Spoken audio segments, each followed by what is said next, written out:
German automakers made quite a splash at the International Motor Show in Munich last week. But today the event is over and market realities are back. First up, new information on EU policy for the sector. Lars Holter is with Deutsche Welle and is joining me from Berlin. Good evening, Lars. What are you hearing out of Brussels?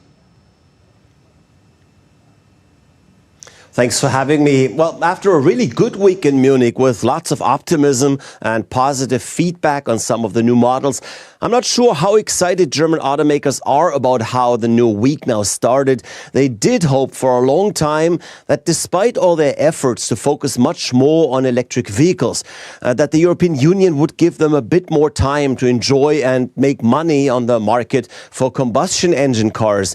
Now, one should know the EU has said for a while that combustion engine cars won't be allowed to be sold anymore after 2035. Too early for such a radical change of policy is what the automakers said. BMW boss Oliver Zipse said this policy would threaten the entire industry. Mercedes boss Ola Källenius said the policy idea needs a reality check.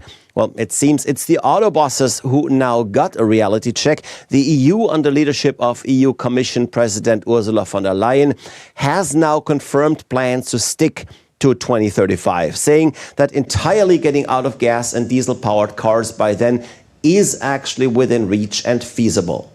But Lars, is that a reliable goal though? The EU has switched positions on that before as well, after all. That's true, but Brussels makes it sound very much like they're finally set on a target date for a complete switch to electric mobility. Now, there are exceptions, of course, but they are few. The EU is planning to keep combustion engines on the road if they are part of a hybrid drive or as range extenders to otherwise mainly battery-powered cars. And one can only hope that the EU is absolutely sticking to their goals. After all, many industry experts have for a long time said that one reason why German and some other European car makers fell behind in electric vehicles over the past few years was in fact that they had never been forced to go all in on the technology. For too long, many auto executives saw battery-driven vehicles as a niche, as part of a broader market, while in other regions, political goals had been communicated much more clear, and not only in China, mind you.